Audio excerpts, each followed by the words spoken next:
নিতাই গৌরী সীতানাথ প্রেমানন্দে একবার হরি হরি বল। নিতাই গৌরী সীতানাথ প্রেমানন্দে একবার হরি হরি বল। নিতাই গৌরী সীতানাথ প্রেমানন্দে একবার হরি হরি বল। শহরে আমার শুভ বিজয়ার কোটি কোটি দণ্ডবত প্রণিপাত। আশ্বিন মাসে শুক্লপক্ষের একাদশী হতে নিয়ম সভার শুরু। চাতুর্মাস্য ব্রত শুরু হয়েছে শ্রীহরির শয়ন থেকে, শয়ন একাদশী থেকে। উত্থান একাদশীতে এই চাতুর্মাস্য ব্রত শেষ হতো। এই চাতুর্মাস্য ব্রতের অন্তর্গত দামোদর ব্রত। আশ্বিন মাসে শুক্লপক্ষের একাদশী থেকে কেউ আরম্ভ করতে পারেন, কেউ দ্বাদশী থেকে আরম্ভ করতে পারেন, কেউ পূর্ণিমা থেকে আরম্ভ করতে পারেন। যদি একাদশীতে আরম্ভ হয় তাহলে একাদশীতে শেষ, যদি দ্বাদশীতে আরম্ভ হয় দ্বাদশী শেষ, যদি পূর্ণিমাতে আরম্ভ হয় পূর্ণিমাতে শেষ। এই দামোদর ব্রতে রাধা দামোদরকে নিয়ম করে সেবা করতে হবে। সেবাটি হবে নিয়ম করি, নিয়মের সেবার নয়, সেবার নিয়ম ধর্ম রাখবে। যে রাধা সকালে উঠে রাত্রিবাস পরিত্যাগ করি, কার্তিকে তু জলমাত্রকে, কার্তিক মাসে যে কোনো নদীতে, পুকুরে, সরোবরে, বাড়িতে, উপদকে স্নান করলি।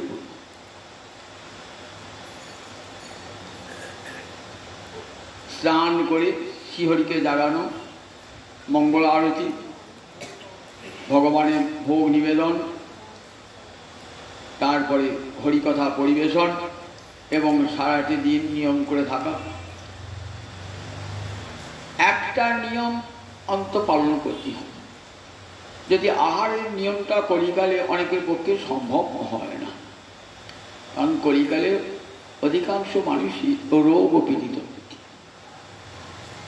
কিন্তু সেবাটি নিয়ম করে জানা হয়। কীরকম যে প্রতিদিন আমি তুলসী তলায় ঘিয়ের প্রদীপ দান করব, প্রতিদিন খঞ্জনি বাজে রাধা দামোদর কীর্তন করব, সত্যব্রত মুনির যে একটি অষ্টক আছে দামোদর অষ্টকম, এটি প্রতিদিন পাঠ করব কার্তিক মাসের শেষ পর্যন্ত। নিয়ম সেবা শেষ হল কার্তিক মাস, সারা কার্তিক মাসটাই হয় এই দামোদর অষ্টকম পাঠ। আর জয় রাধা দামোদর, জয় রাধা দামোদর কীর্তন হল। রাধা গোবিন্দকে রাধা দামোদরকে কল্পনা করতে হবে। কার্তিক মাসটির নামই হল দামোদর মাস। আশ্বিন মাসের শুক্লপক্ষতে যেহেতু দামোদর ব্রত শুরু হয়ে যায়, তাই রাধা দামোদর কীর্তনটি এখান থেকে আরম্ভ করতে হবে। দামোদর কথা অর্থ দাম উদরে যার। দাম মানে রজ্জু, উদর মানে পেট। মা যশোদা গোপালকে পেটে দড়ি দিয়ে উদু খলের সঙ্গে বেঁধেছিল যখন 3 বছর বয়স গোপালের। কেন?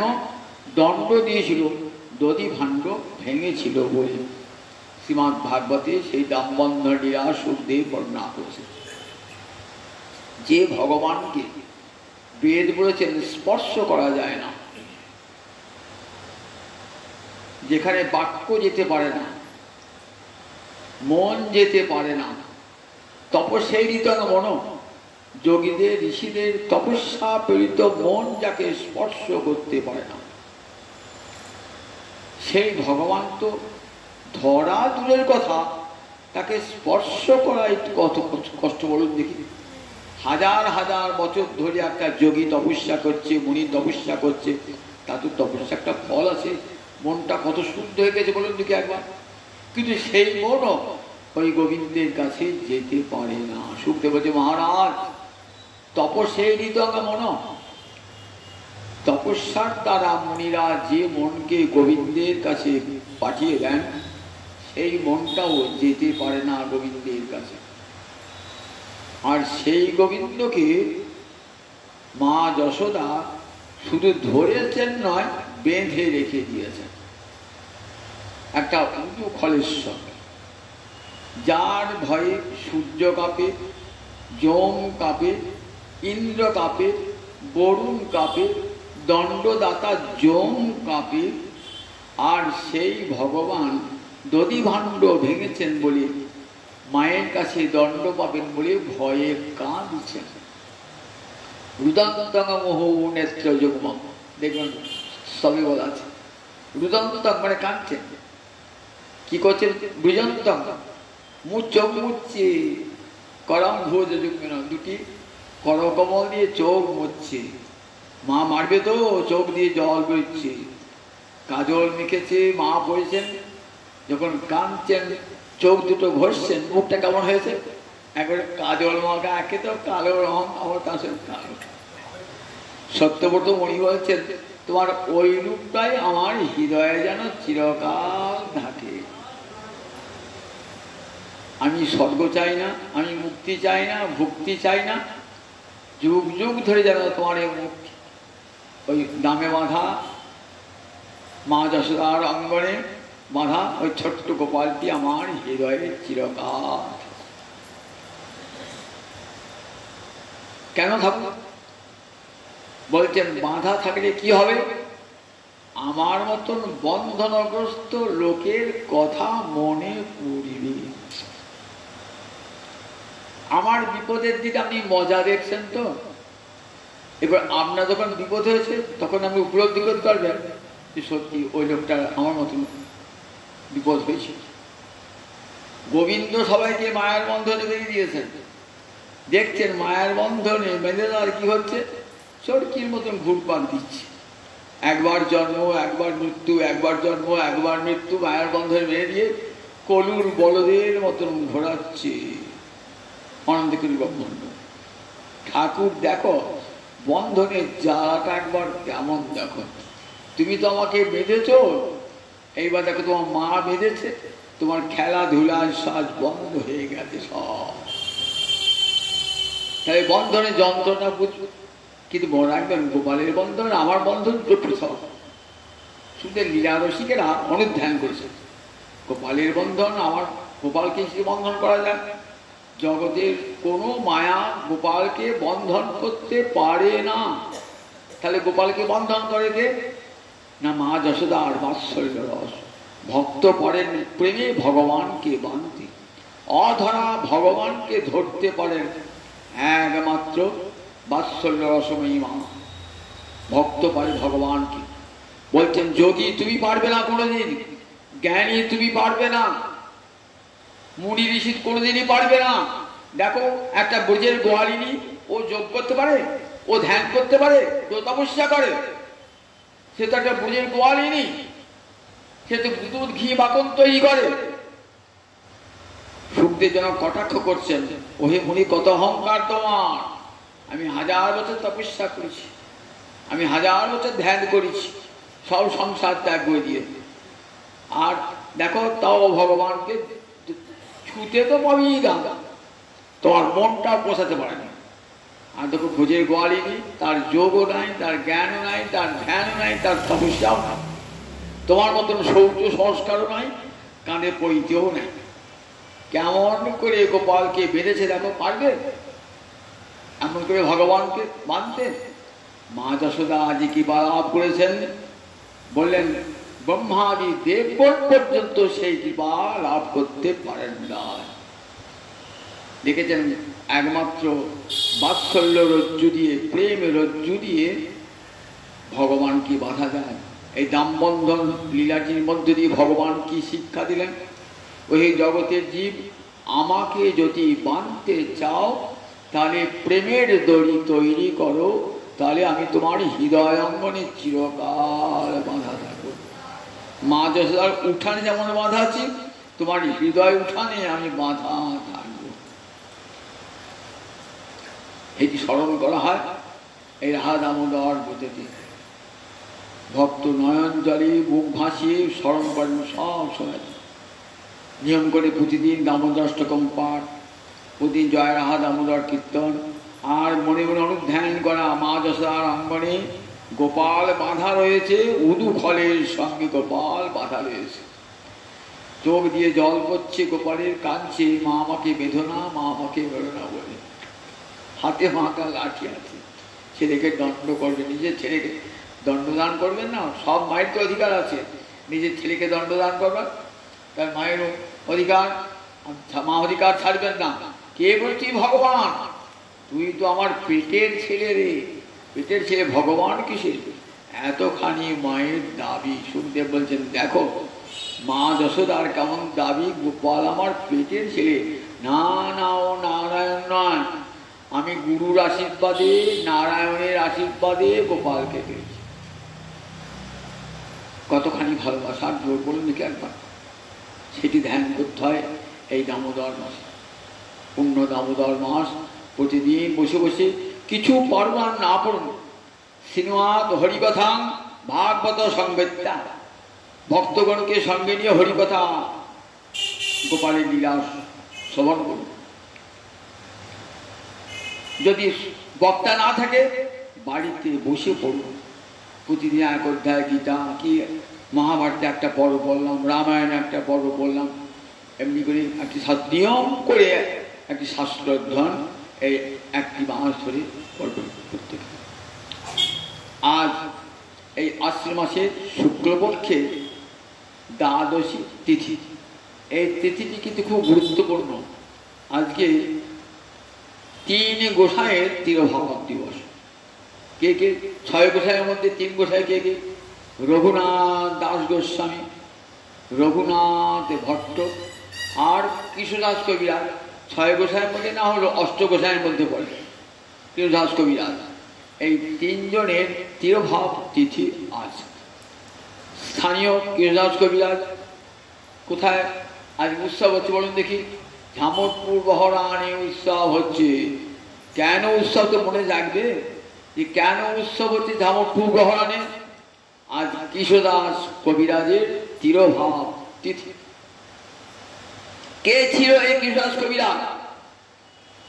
কৃষ্ণদাস কবিরাজ ব্রজের এক মঞ্জরী, তিনি কৃষ্ণদাস বিলাস মঞ্জরী, তিনি কৃষ্ণদাস কবিরাজ রূপে আবির্ভূত হয়েছিলেন। কোথায়? ঝামরপুর বহরানে। পিতার নাম ছিল ভগীরথ, মায়ের নাম ছিল সুনন্দা। পিতার নাম ভগীরথ, মায়ের নাম সুনন্দা। বাবা কবিরাজি ব্যবসা করতেন। কবিরাজি ব্যবসা তখনকার দিনে কারা করতেন? যারা বৈদ্য জাতিতে, একটা বৈদ্য জাতি ছিল। ব্রাহ্মণের পরই বৈদ্যের স্থান। বৈদ্য কেন বলা হতো? তারা আয়ুর্বেদ চিকিৎসা করতেন বলে তাদেরকে বৈদ্য বলা হতো। সেই বৈদ্যকুলে আবির্ভূত হয়েছিলেন। তখনকার চিকিৎসা ছিল কবিরাজি চিকিৎসা। সেই কবিরাজ পরিবারে জন্মগ্রহণ করেছিলেন। যখন জন্মালেন, জন্মানোর কিছুদিন পরই পিতার মৃত্যু হয়ে যায়। যখন 6 বছর বয়স কৃষ্ণদাস কবিরাজের, তখনই পিতার মৃত্যু হয়ে যায়। আর একটা ভাই রয়েছে, সেটি 2 বছরে। মা বললেন বিপদে, পিতা তো চলে গেল, দুটো অপগণ্ড নিয়ে মানুষ করবো কেমন করে? এই মা মনে মনে ভাবছেন এই বাচ্চাটা। মা কার বেশি দিন ভাবতে হলো না, মাও চলে গেল। কবিরাজ এবং তার ভাই অনাথ হয়ে গেলেন। অনাথ হলে কি হবে?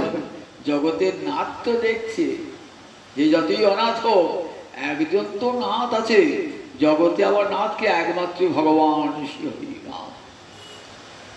অনাথ ছেলে এত বড় মানুষ হয়েছে, একবার চিন্তা করুন দেখুন কি করে হলো? মনে মনে তখন হয় কি করে হলো? বলে একজন তুহু জগন্নাথ জগতে কহারসি জগবাহী নই ছাড়। মনে হচ্ছে আমার কেউ নাই, আছে একজন পৃথিবীতে নাথ, তিনি জগতের সকলের নাথ তিনি। তাই কবিরাজ গোস্বামী, মা চলে গেল, বাবা চলে গেল, ছোট ভাইকে নিয়ে পাড়া প্রতিবেশী আত্মীয় স্বজন এগিয়ে এলেন, তারা বুক দিয়ে মানুষ করলেন দুই ভাই। পড়াশোনায় খুব ভালো, কিশোর দাস পড়াশোনায় খুব অল্প দিনে, তখনকার দিনে কি বিদ্যা ছিল, স্কুল কলেজের বিদ্যা ছিল না, তখন তো স্কুল হয় না, তখন তো কি পড়া, প্রাইমারিতে অ আ ক খ শিখে সংস্কৃত পড়া, টোলে পড়া, চতুষ্পাঠে। যারা উচ্চশিক্ষা গ্রহণ করতো তারা কোথায় ভর্তি হতো? চতুষ্পাঠী। চতুষ্পাঠী মানে টোল, সেখানে পড়তো। প্রাইমারিতে বাংলা অ আ ক খ শিখে একবারে ঘরে গিয়ে ভর্তি হতো চতুষ্পাঠী। তখন তাই স্কুলে ছিল না, কলেজে ছিল না, বিশ্ববিদ্যালয়ে ছিল না। সেইখানে চতুষ্পাঠীতে তিনি সব কাব্য, ব্যাকরণ, অলঙ্কার, বেদান্তাদি, দর্শন শাস্ত্র, রসশাস্ত্র সব মনোযোগের সঙ্গে পড়িয়ে অতি অল্প দিনের মধ্যেই পণ্ডিত হয়ে গেল। অল্প দিনের মধ্যে বাড়িতে একটা হরিভক্তির পরিবেশ ছিল। বাবা প্রতি বছর সেখানে কি করতেন? অষ্টপ্রহর নাম যজ্ঞ করতেন। তাই কিশোর দাস বড় হয়েও কিন্তু ওই বাবার ধারাটি বজায় রেখেছিলেন। বাড়িতে হরিনাম সংকীর্তন হচ্ছে, বাড়িতে হরিনাম সংকীর্তন। বহু ভক্ত লোক এসেছে। এক ভক্ত এসেছে, তার নাম মেনকেতন রামদাস, একবার সাক্ষাৎ নিতাইয়ের ভক্ত। বাবা, নিতাইয়ের ভক্ত তো গর্জন করতে করতে আসছে, নিতাই যেমন না তেমনি আসছে, হাতে একটা বাঁশি আছে। কবিরাজ গোস্বামীর বাড়িতে দেবালয় ছিল, রাধা গোবিন্দের সেবা হতো। সেবা করতেন কি? গুণার্ণব মিশ্র বলে এক ব্রাহ্মণ সেবা করতেন। মেনকেতন রামদাস যখন এসেছেন না, জয় নিতাই বলতে বলতে চিৎকার করতে ঢুকেছে, জয় হরধর বলরাম, জয় নিতাই বলে ঢুকেছেন। সবাই সে দেখছে মহাপ্রভাব তেজস্বী বৈষ্ণব, সবাই সে চরণে পৌঁছেছে। একটি লোক মাথা নত করল না। সে কে? এই গুণার্ণব মিশ্র পুরোহিত। বলছেন কে? দেখো, এই রোমহর্ষ ঋষি। বলরাম বলেছিল রোমহর্ষ ঋষিকে, যখন নৈমিষারণ্যে পুরাণ পাঠ হচ্ছে, কুরুক্ষেত্র যুদ্ধের পূর্বে বলরাম যুদ্ধ দেখবেন না, দেখলেন নিজের চোখেতে আমার শিষ্যের পরাজয় দেখতে হবে, তো সেটা আমি দেখব না।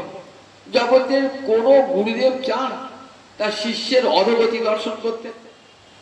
পারি গন্ডগোল ঝামেলার মধ্যে থাকতেন না।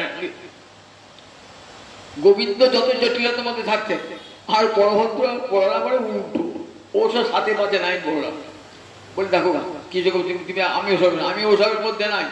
ও কৌরব মণ্ডলের যুদ্ধ হচ্ছে, ওরা বুঝে নেই, আমি ওসব যাই না, আমি থাকবোই না। যুদ্ধ তো লাগে বুঝতে পারছি, আমি থাকবোই না বলে বেরিয়ে পড়লেন। যুদ্ধ দেখবো না চোখে, থাকবো না। বেরিয়ে পড়তে পড়তে কোথায় এসেছেন? নৈমিষারণ্য, কলিযুগের তপস্যার ক্ষেত্র নৈমিষারণ্য। সেখানে পুরাণ পাঠ করছে কে? রোমহর্ষণ ঋষি। রোমহর্ষণ ঋষি পাঠ করছেন। বলরামকে দেখে সবাই উঠে দাঁড়িয়েছেন, প্রণাম জানাচ্ছেন, কিন্তু রোমহর্ষণ ঋষি উঠলেন না। খুব রাগ হয়ে গেল। কি করলেন? একটা কুশ নিক্ষেপ করলেন। সেই কুশটা একবার তরবারির মতন ধারালো, ধর আর মুন্ডু পৃথক করতে, ধর আর মুন্ডু পৃথক হয়ে গেল। ঋষিরা যারা বসে পাঠ শুনছে না, তারা সব হাহাকার করবে, এ কি করলেন বলরাম প্রভু, এ কি করলেন? আমি ভগবান হয়ে কি কাজ করলেন? অস্মামি ব্রহ্মাসন দত্তম, আমরাকে ব্রাহ্মণের আসন দান করে সুত হলো। সুত মানে যারা রথ চালায়, তার জাতিতে নিচু, রথ চালায়, গাড়ি গাড়ান্ত যারা রথ চালায়, তিনি করছেন ভাগবত পাঠ। তা বললেন আমরাকে অস্মামি ব্রহ্মাসন দত্তম। যখন ব্যাসাসনে বসে পাঠ করছে, তখন ব্যাসের মর্যাদা দান করতে থাকে। সে যে জাতির হোক না কেন, সে নারী হোক পুরুষ হোক, যে কোনো সে ব্যাস, তখন সে ব্যাস। অস্মাবি ব্রহ্মাসন দত্তম, আমরা ব্রাহ্মণের আসন দিয়েছিলাম, তোমার পাপ হলো কিন্তু ঠাকুর। বলে বেশ, ঋষি বাক্য মেনে নিলাম। কি জন্য পাপ হলো? ব্রহ্মবাদের জন্যে। বলো বিধান দাও, তোমার ব্রাহ্মণ বিধান দাও, কি করতে হবে? বললে ভারতবর্ষে যত তীর্থ আছে সব তীর্থে স্নান করতে হবে। ঠিক আছে, সব তীর্থে স্নান করবে। আচ্ছা ঋষিরা, যদি রোমহর্ষকে বাঁচিয়ে দিই তাহলে তোমাদের মনটা তুষ্ট হবে তো? বললে না, পুরো বাঁচাতে হবে না, বাঁচাতে হবে না, তোমার পরাক্রম সত্য হোক। একটা দানব ইল্লর, সে আমাদের এই যজ্ঞক্ষেত্রে বড় উৎপাত সৃষ্টি করে তাকে হত্যা করে। ইল্লল দানবকে হত্যা করলে বলে তোমাদের তো পাঠ শোনার ব্যাঘাত হয়ে গেল। তারপরে ওর বাবার মতন এরকম পাঠ, এই রোমহর্ষ ঋষির মতন পাঠকে শোনাবো আমাদের। বলে আমি আসি। ওর ছেলে আছে? বলে হ্যাঁ। বলে ওর ছেলে উগ্র স্বভাব। বলে আমি আশীর্বাদ করে গেলাম, পিতার মতোই বক্তা হবে, পিতার মতোই জ্ঞান হবে, পিতার মতোই দীর্ঘ আয়ু লাভ করবে, পিতার মতোই ভাগবতে উপযুক্ত ব্যাখ্যা করবে। এই আশীর্বাদ করে চলে গেল। তাই শুধু ওই যে রোমহর্ষ ঋষি প্রণাম করেন নাই তো, তাই বলছেন দ্বিতীয় রোমহর্ষ এই গুণান্ন মিশ্র আমাকে দেখে মাথা নত করল না। শ্যামাদাস, ভাইয়ের নাম শ্যামাদাস। শ্যামাদাস তখন বড় হয়েছে, বড় হয়ে কথাগুলো দেখার মতন কথা, তেমন বড় হয় নাই, পাকা পাকা কথা বলছেন। নিতাই টিতাইকে মানি না, গৌরকে মানি কি নিতাইকে মানি না। তখন বলছে তুমি নিতাইকে মানো না, গৌরকে মানো? জানো যে নিতাইকে মানে না, গৌর মানে তার কোনো মঙ্গল হয়, তার সর্বনাশ সাধিত হয়। কেন সাধিত হয়? বললেন অর্ধ কুকুটি নেয়। কুকুটি মানে মুরগি, মুরগি তো ডিম দেয়, তা মুরগির পিছনটা ডিম দেয়, মুখটা খায়। আপনি ভাবছেন মুখটা খাদ্য দিতে হবে, মুখটা কেটে দিতে হবে, খাবার দিতে হবে না, আমি ডিমটা এমনি পাবো। তাই মুখটা যদি কেটে দেন আর ডিম পাবেন, ডিম পাবেন না। তাই নিতাই আশ্রয় দত্ত, নিতাইকে যদি বাদ দেন না তাহলে মুখ বাদ দেওয়া হলো, আর গৌর হরির কৃপা লাভ হবে না।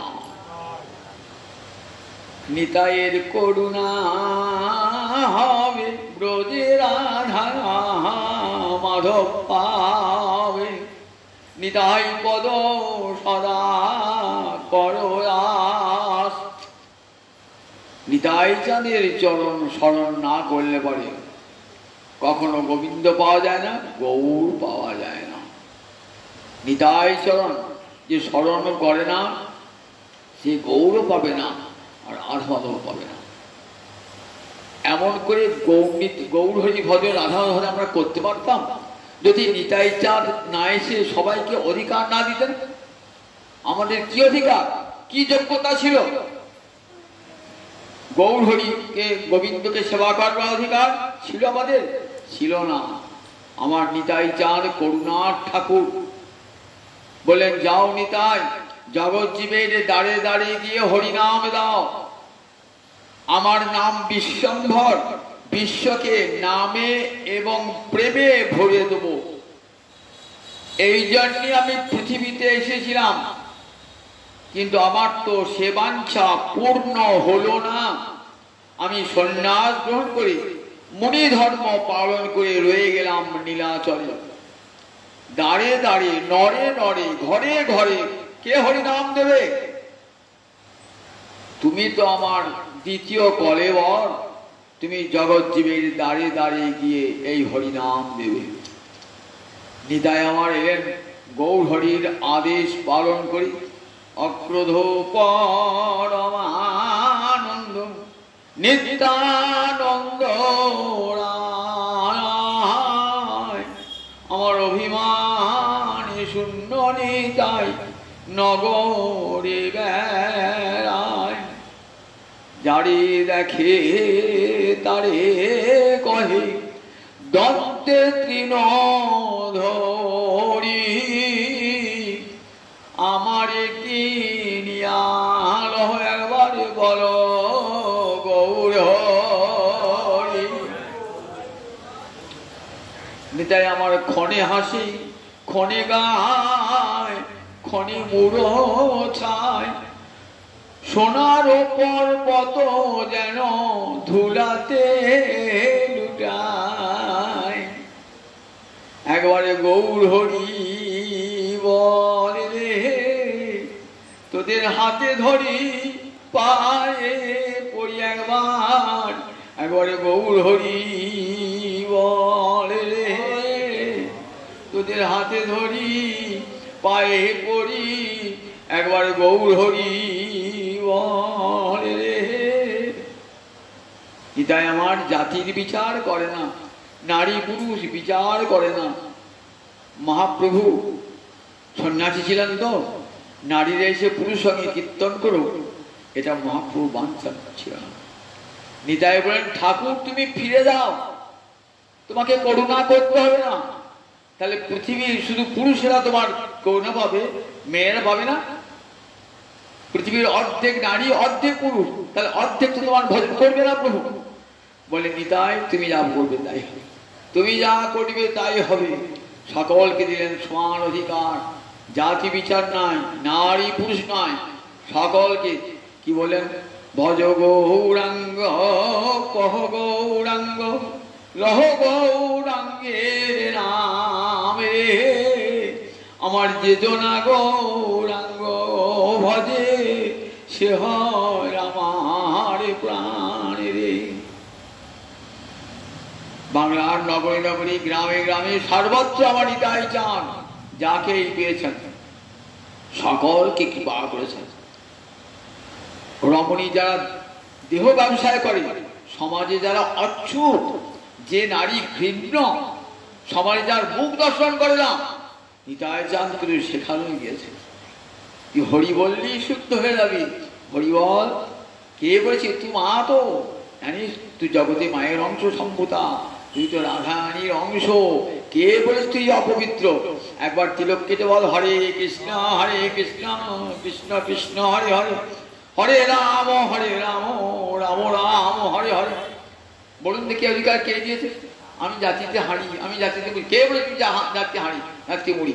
ভগবানের কাছে হাঁড়ি মুচি বলে কেউ নয়, ভগবানের কাছে সব মানুষ সমান। আমার মহাপুরু বাণী, জীবে সম্মান দিবে জানি কৃষ্ণ দৃষ্টান। কাউকে হাঁড়ি মুচি বলে যদি অশ্রদ্ধা করো, আমার গৌর হরি দিয়ে অপমান করা হবে, নিতাই চাঁদ দিয়ে অপমান করা হবে। এটি সব সে মনে রাখবেন। মানুষকে যদি ছোট জ্ঞান করা হয়, তাহলে জাতি ধর্ম নিয়ে মানুষকে আমি এমন উঁচু জাতি, তুমি শূদ্র নিচু জাতি, এই ভেদ আমার তুলে দিয়েছিল আমার নিতাই গৌর জগতের দেশে, জগতের সর্বত্র। তাই অধিকারটা কে দিয়েছিল বলুন দেখি? এই অধিকার আমার নিতাই চাঁদ। ঝাড়খণ্ডের পথে দেখবেন, আজও দেখবেন সাঁওতালেরা, বুড়ো যা, তারা সাঁওতাল নয়, তারা জাতিতে অপরাধী, তারা ক্রিমিনাল, এমনি স্বভাব জন্মি তারা সমাজ বিরোধী। তারাও দেখবেন গলায় মালা নিয়ে কৃষ্ণ নাম করছে। এমনি করে জগৎ জীবে কৃষ্ণ নাম কে দিয়েছেন? আমার নিতাই চাঁদ করুণার ঠাকুর। জগতের ঘরে ঘরে আমার নিতাই নাম দিয়েছেন। এমন নিতাইয়ের মতো করুণা আছে? যদি বলে সেই নিতাইকে মানি না, তাহলে তুমি গৌরকে মানো না। নিতাইয়ের পরে যদি তিলেক দেশ থাকে, গৌরহরি বলেছেন তুমি চৈতন্য ভাগবতী, যদি তিলেক দেশ থাকে আমি তাকে কৃপা করি না। নিতাইয়ের পরে বিন্দু মাত্র দেশ থাকে আমি তাকে কৃপা করি না। তাহলে দেখুন, নিতাই আমাকে যেমন করে চালাবে আমি তেমনি করেই চলি। নিতাই আমার করুণার মূর্তি, আগে আগে চলবে করুণা, পিছনে পিছনে ভগবান। কৃষ্ণ অবতারে কি দেখেছি? আগে ভগবান, পিছনে করুণা। কংসকে মারল, তারপর করুণা। মারার পর তাকে দাও মুক্তি দাও, পুত্রাকে বধ করলো, তারপর দিল। তাহলে আগে ভগবান পরে করুণা। আর নিতাই চাঁদ আবার আগে করুণা পরে ভগবান, একের তফাৎ। দেখুন, দেখেছেন সকলকে কেমন করে আমার নিতাই চাঁদ নাম প্রেম দান করেছেন। এটি আমার নিতাই চাঁদ না এলে হতো। তাই নিতাইকে মানি না, গৌরকে মানি বললে কি হয়? বলে তার সর্বনাশ। এই বলে খুব ক্রুদ্ধ যে নিতাইকে নিন্দা করেছে, তো বাঁশিটা ভেঙে দিয়ে পালালেন, বাঁশিটা ভেঙে দিয়ে পালালেন। কবিরাজ গোস্বামীর পার মনটা খুব খারাপ হল। যে ভাইকে এমনি করে আমার মাননীয় অতিথি আমার গৃহে এসেছিলেন, তার সঙ্গে এমনি করে বাদানুবাদ করল। মহতির কাছে কখন বাদানুবাদ করতে নাই, মহৎকে অপমান করতে নাই। মহতির অপমান ভয়ঙ্কর, ভগবান করে সহ্য করেন না। মহৎকে যদি অপমান করেন, এমন মহান মানুষকে অপমান করলেন। খুব ক্ষুণ্ণ হলেন। রাত্রিবেলায় শুয়ে সে ভাবছেন, কি অপরাধ করলো আমার বাড়িতে, আমার বাড়িতে বৈষ্ণব চলে গেল ক্ষুণ্ণ হয়ে, একটু প্রসাদ জল সে গ্রহণ করলো না। মনে মনে ভাবছেন, কি অপরাধ হলো, কি অপরাধ হলো, মনে মনে ভাবছেন। রাত্রিবেলায় নিতাই চাঁদ এসেছেন, এসে দাঁড়িয়েছে নিতাই চাঁদ। অয়ে অয়ে কৃষ্ণদাস না করিহ ভয়, বৃন্দাবনে যাহ তাহার সর্বলভ্য হয়। ভয় নাই, আমি আছি, বৃন্দাবনে চলে যাও, সেখানে কি তোমার সব বাঞ্ছা পূর্ণ হবে। কৃষ্ণদাস সেই রাত্রিতে চলে গেলেন কোথায়? সেই রাত্রি একেবারে বৃন্দাবন ছেড়ে চলে গেলেন। বৃন্দাবনে যখন গেলেন তখন বয়স কত?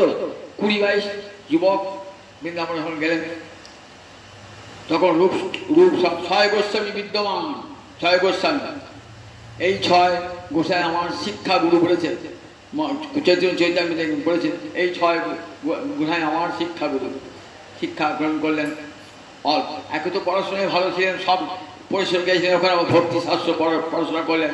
ভাগবত, বৃহৎ ভাগবতামৃত, লঘু ভাগবতামৃত, সমস্ত রূপ গোস্বামীর গ্রন্থাবলী, শিব গোস্বামীর গ্রন্থাবলী, ওই বিশাল পণ্ডিত হয়ে নামটা ছড়িয়ে গেছে। একখানা গ্রন্থ লিখেছেন, সংস্কৃত ভাষা কাব্য লিখেছেন, গোবিন্দ লীলামৃতম। গোবিন্দের অষ্টকালীন লীলা বিরাট বই লিখেছেন, গোবিন্দ লীলামৃতম। কি সুন্দর সংস্কৃত ভাষা জ্ঞান। দক্ষিণ ভারত, উত্তর ভারতের সংস্কৃত জানা লোকসভা আছে, তো তার পণ্ডিত আছে, বাংলাদেশে দেখতে পাবেন না। তারা পড়ে মুগ্ধ হয়ে গেছে। ওরে বাবা, কি স্বভাব, কবিতার কি পাণ্ডিত্য, পাণ্ডিত্য আর ভক্তির কি মণিকাঞ্চন যোগ। তারপরে আর একটি গ্রন্থ মহাপ্রভু এনেছিলেন, বিল্লমঙ্গলের নাম শুনেছেন তো? দক্ষিণ ভারতে বিল্লমঙ্গল, সেই বিল্লমঙ্গলে একটি গ্রন্থ যার নাম কৃষ্ণ কর্ণামৃতম।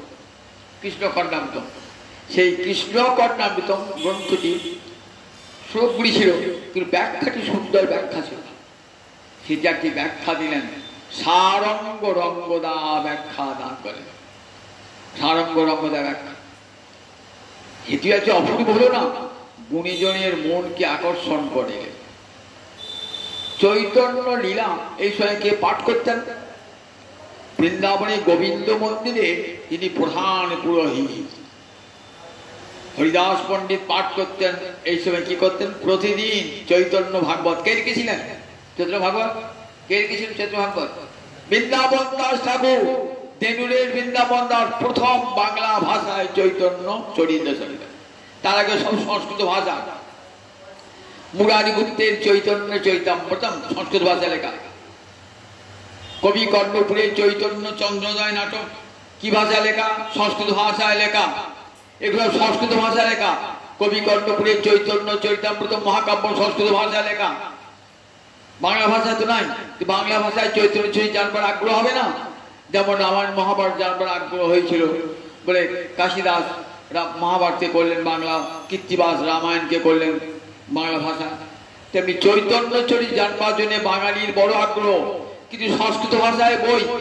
বাঙালির চিরকাল সংস্কৃত ভাষা অনভিজ্ঞ, তাই আস্বাদন করতে পারেন না। বৃন্দাবন দাস ঠাকুর উপলব্ধি করলেন, তিনি অতি সহজ সরল ভাষায়, যাতে সাধারণ মেয়ে ছিল, অল্প শিক্ষিত মেয়ে, তারাও ওই পয়ার ছন্দে সুন্দর সুর করে, যেমন করে রামায়ণ মহাভারত পড়ে তেমনি করে চৈতন্য লীলা পাঠ করতে পারবে। এমনি করে চৈতন্য ভাগবতী রচনা করলেন। কিন্তু চৈতন্য ভাগবতে মহাপ্রভুর সব লীলা নাই।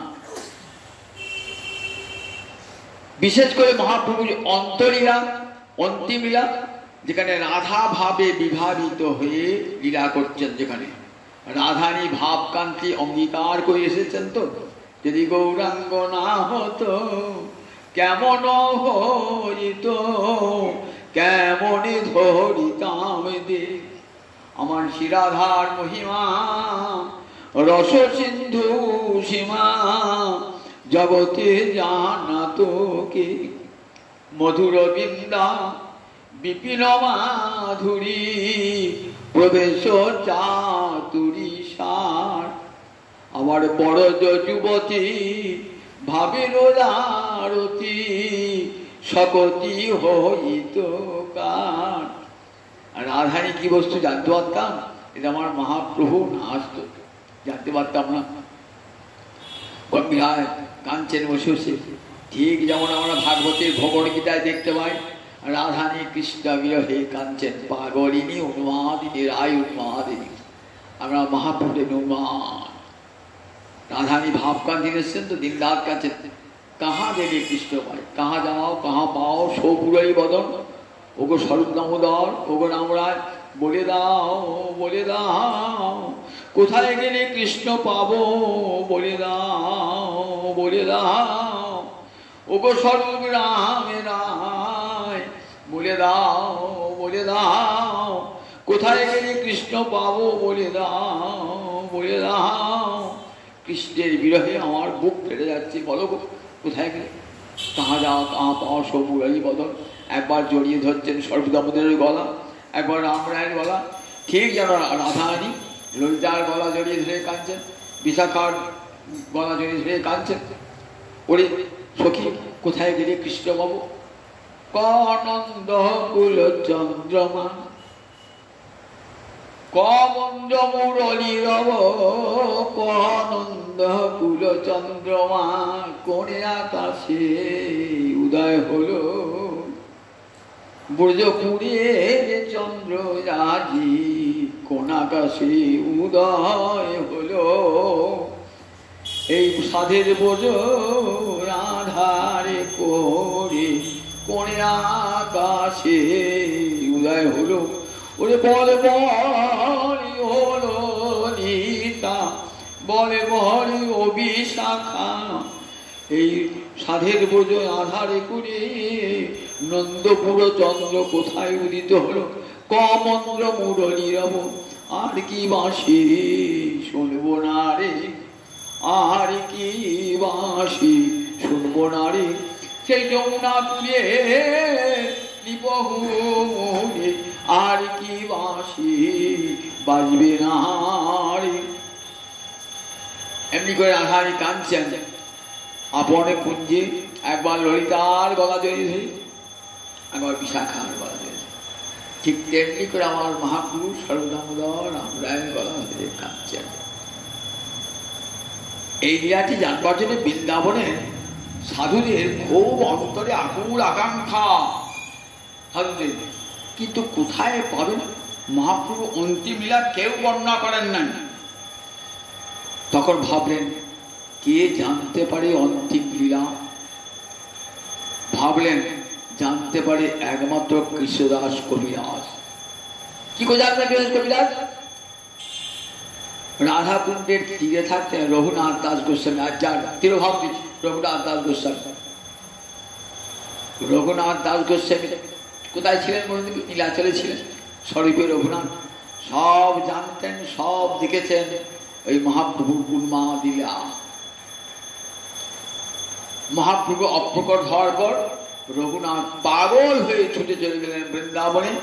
আমি এই দেহটা রাখবো না, আর গৌর দেখতে পাবো না, আমার দুটো চোখ অন্ধ হয়ে যাক, যে চোখ নিয়ে গৌর দর্শন হবে না সে দুটো চোখ আমার অন্ধ হয়ে যাক বলে ছুটে বেড়াচ্ছেন পাগল।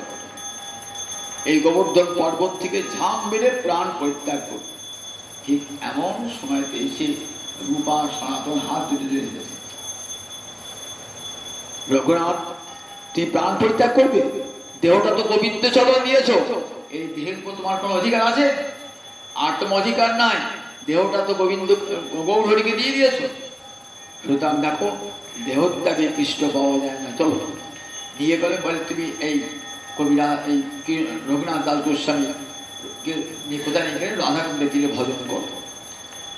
কীরাজ কবিরা যখন বৃন্দাবনে গেলেন, ছয় গোস্বামী চরণ আসলেন, তখন রূপ সনাতন ভাবছেন যে রঘুনাথ তো খুব বৃদ্ধ হয়ে গেছেন, অসহায়, ভালো করে চোখে দেখতেও পারেন না, ভালো করে হাঁটতেও পারেন না তার সেবা যত্নের দরকার।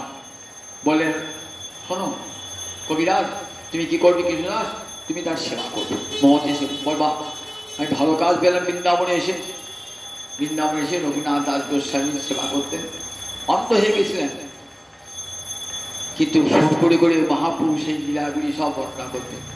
কবিরা শুনতেন রঘুনাথ দাস সেই লীলাগুলি বর্ণনা করছেন, সুন্দর করে বর্ণনা করছেন। বিশেষ করে অন্তিম লীলাটি বর্ণনা করছেন তো, মহাপুরুষের অন্তিম লীলা, সেই ঘর থেকে বেরিয়ে যাওয়া, কুশবাণ্ডের মতো চার হয়ে যাওয়া, সমুদ্রের জলে পড়ে যাওয়া, এসব বর্ণনা করছেন তো, সব শুনেছেন সাকারণে। শুনে জানেন সেগুলি? তখন সব বৃন্দাবনের পণ্ডিতেরা, সাধুরা, বৈষ্ণবেরা গেলেন। কি জন্য এসেছেন? একটা অনুরোধ নিয়ে এসেছি। তখন বয়স কত? 80, আমার মতন 80 বয়স হয়ে গেছে, 80ও পেরিয়ে গেছে। ভালো করে চোখে দেখতে পায় না, হাতগুলো কাঁপে, পাগুলো কাঁপে। স্মৃতিভ্রষ্ট মানুষ বুড়ো হয়ে গেলে তার প্রতিভা মলিন হয়ে যায়, মরিন পড়ে, সব কথা স্মৃতি নষ্ট হয়ে যায়। কি অনুরোধ? না, মহাপ্রভুর অন্তিম লীলা বর্ণনা করতে হবে। বলি বাবা, সে বড় কঠিন কাজ, সে আমি করবো কি করে? বললেন, আমরা তো মহাপ্রভু অন্তিম লীলা শুনতে যাই, আপনি কৃপা করে বলুন। বৈষ্ণবের আজ্ঞা কি করে আমি করি? বৈষ্ণবের আজ্ঞা লঙ্ঘন করি? এমন এত বড় গুরু দায়িত্ব আমাকে দিলেন, এই গুরু দায়িত্ব আমি পালন করতে পারবো? মনে ভাবছি, এই বয়স আমি বৃদ্ধ জরাতু, লিখিতে কাঁপয়ে কর, হস্তহারে মরবর্তী নাহি রয়েছি। আমি বুড়ো হয়ে গেছি, জরায় আক্রমণ হয়েছে, আমার হাত কাঁপছে, ভালো করে লিখতেও পারি না, আমার মন বুদ্ধি কোনটাই স্থির নাই। আমি কেমন করে ওই মহাপ্রভু অন্তিম লীলা রচনা করবো? হচ্ছে বৈষ্ণবের আদেশ, লঙ্ঘন তো করতে পারি না।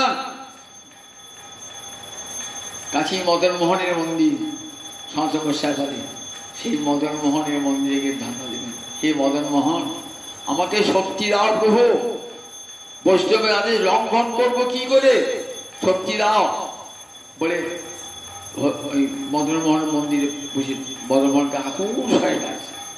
পূজারি এসে মদন মোহনের সেবা করছে, গলা থেকে মালা খসে পড়ল মদন মোহনে, সেই মালা এসে পরিয়ে দিলেন কবিরাজের গলায়।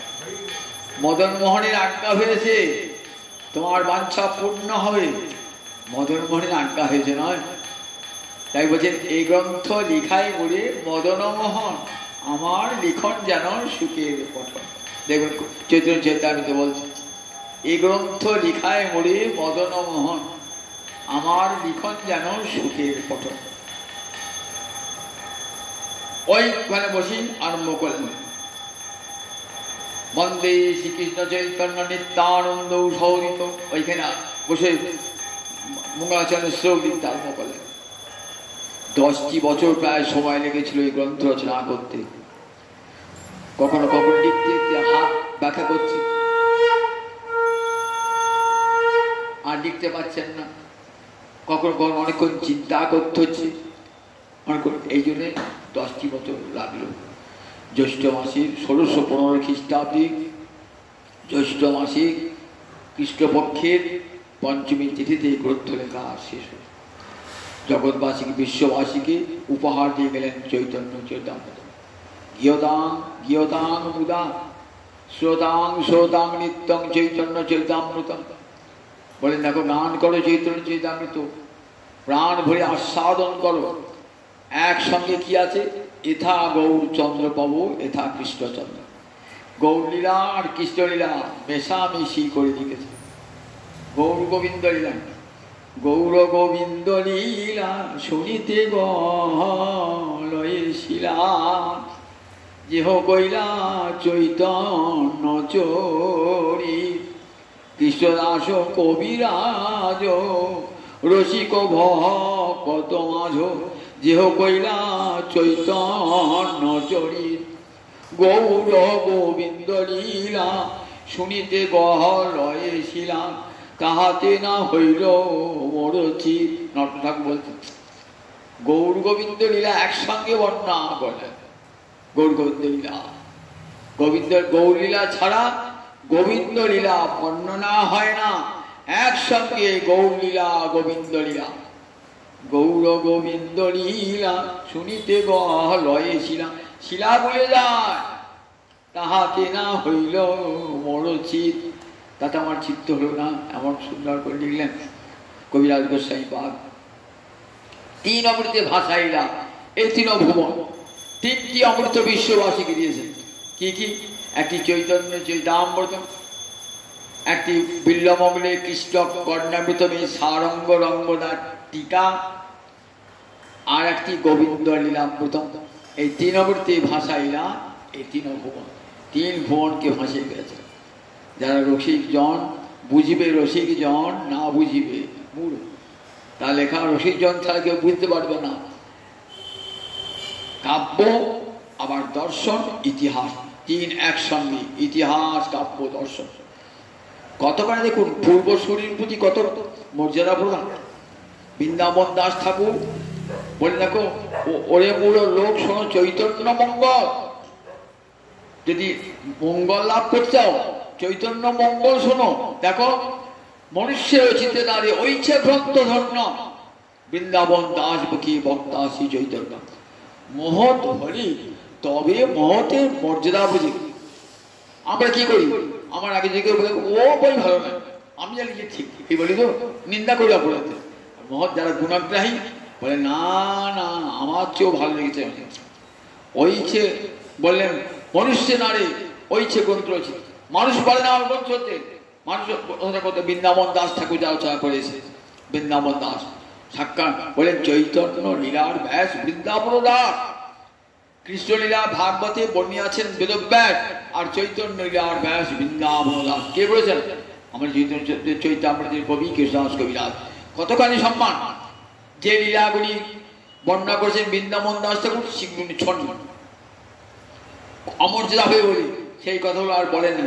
হতে করে সংক্ষেপ বলেছেন, একটু বাড়িয়ে বলেছেন, বিস্তার করে বলেছেন, কিন্তু সেই লীলাগুলি স্পর্শ করেন নাই। তিনি অন্য লীলা বর্ণনা যেগুলো বর্ণনা করেন নাই সেই সব লীলা বর্ণনা করেছেন। সবচেয়ে আকর্ষণীয় লীলা এই অন্তিম লীলা, মহাপ্রভুর অন্তিম লীলা। মহাপ্রভু এই যে শেষ যে রহিল প্রভুর দ্বাদশ বৎসর, রাধিকার ভাব চেষ্টা উঠে নিরন্তর। শেষ যে 12টি বৎসর রাধারানী ভাব চেষ্টা, সেটাই চৈতন্য চৈতামৃতের মূল আকর্ষণ।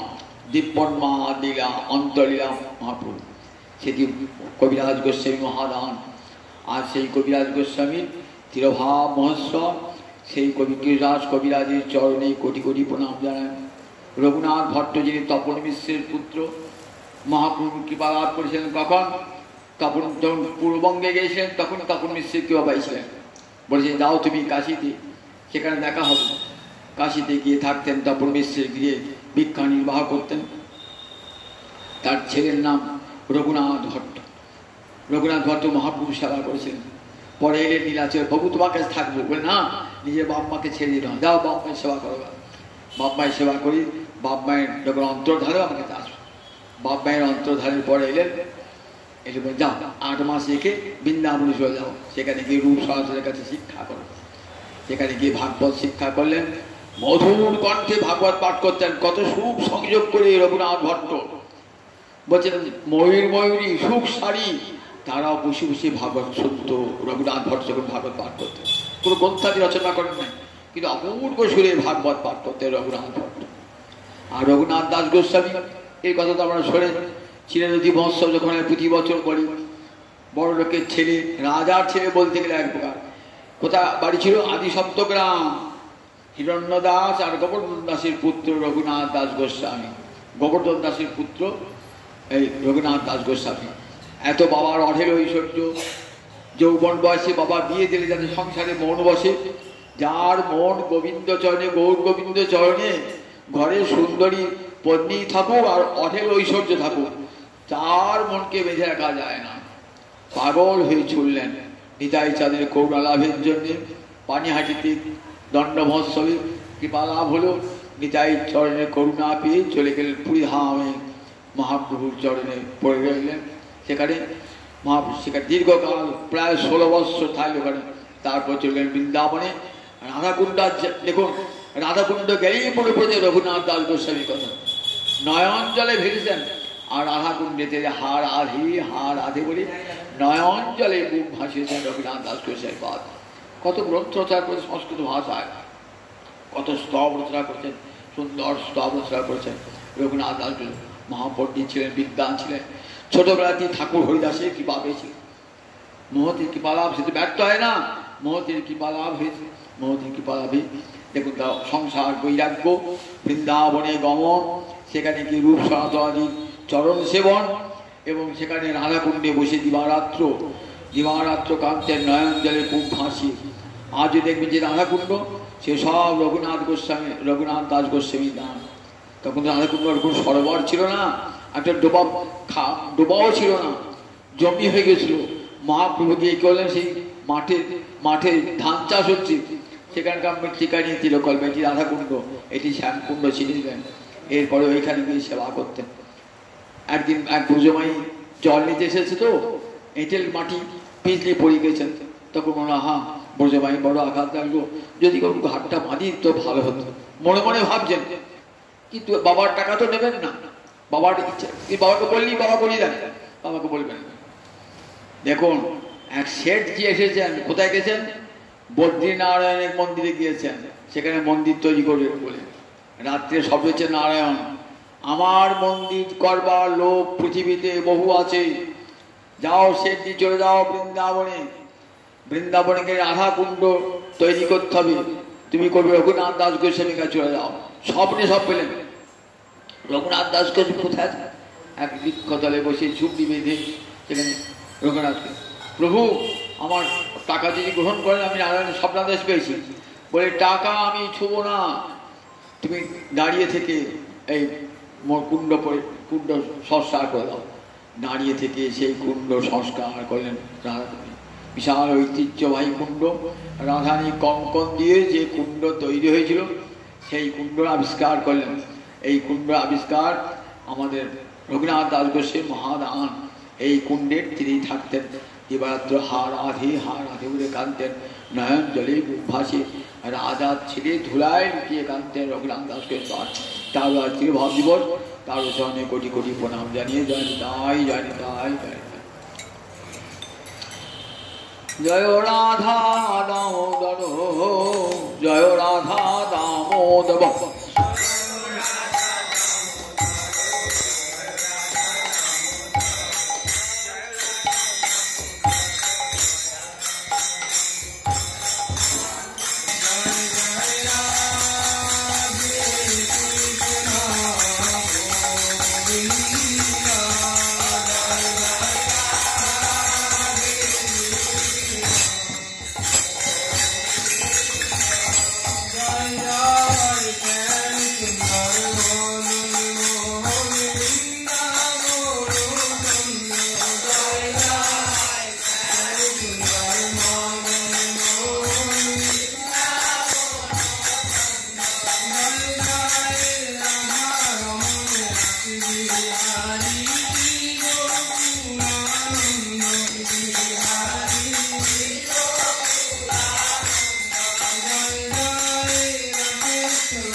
জয় রাধে